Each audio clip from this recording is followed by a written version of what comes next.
देखिए 11 नंबर प्रश्न जो है, जैसा 10 नंबर प्रश्न बनाए हैं अधिलाभ विधि से, वैसे ही 11 भी अधिलाभ विधि से ही है। अधिलाभ विधि में क्या होता है आपको कि एक तरीका से आपको एक्चुअल प्रॉफिट दिया रहता है कि एक फर्म ने वास्तव में कितना लाभ कमाया, और एक तरीका होता है कि इसमें आपको एवरेज प्रॉफिट निकालना पड़ेगा। जैसे कि आपने पिछले सवाल सब में निकाला था कि 4-5 वर्षों का लाभ दिया रहेगा, उसका आपको एवरेज प्रॉफिट निकाल लेना है। और फिर नॉर्मल प्रॉफिट जो है, जो विनियोजित पूंजी रहेगा, इतना प्रतिशत एक रेट रहता है कि इतना रुपया पर इतना रुपया लाभ होने की अनुमान रहता है।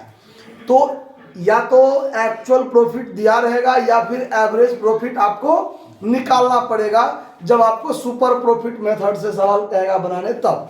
जैसा 11 नंबर में है, देखिए कि एक फर्म ने 20,000, 6,000, 12,000, 8,000 लाभ गत 4 वर्षों में क्रमशः अर्जित किए हैं। यानी पिछले 4 वर्षों का लाभ अलग अलग दिया हुआ है, तो आपको इसमें एवरेज प्रॉफिट निकाल लेना पड़ेगा। ठीक है। फिर आगे है कि फर्म में 50,000 की पूंजी विनियोजित है और इस विनियोग पर 15% प्रति वर्ष के दर से आय अपेक्षित है। मतलब नॉर्मल प्रॉफिट होने का अनुमान है कि 50,000 पूंजी लगाते हैं तो 15% हमको नॉर्मल प्रॉफिट होगा। ठीक है। ख्याति की गणना 3 वर्षों के क्रय के आधार पर अधिलाभ विधि से कीजिए। तो अधिलाभ के लिए या तो एक्चुअल प्रॉफिट दिया रहेगा, जैसा कि आपने 10 नंबर प्रश्न में देखा, और 11 नंबर में देखिए कि अगर एक्चुअल नहीं रहेगा तो एवरेज प्रॉफिट आपको निकालना पड़ेगा। तो आपको सबसे पहले इसमें क्या करना है, एवरेज प्रॉफिट बराबर निकाल लेना है। तो एवरेज प्रॉफिट बराबर होता है टोटल प्रॉफिट बटा नंबर ऑफ ईयर्स। ये तो आप जानते हैं, जिसमें आपको 4 अलग अलग वर्ष का दिया हुआ है। कितना? 20,000, 6,000, 20,000, 6,000, 12,000, 8,000, यही है। बट्टा में क्या कर दीजिए 4। तो कैलकुलेशन कीजिए तो ये हो जाएगा 20, 20, 40, 6, 46,000। 46,000 में 4 से भाग दीजिए, 11,500 होगा।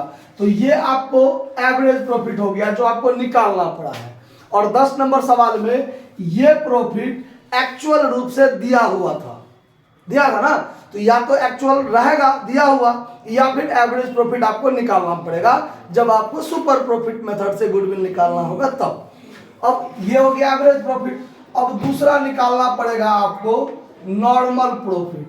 तो नॉर्मल प्रॉफिट बराबर क्या होता है कि कैपिटल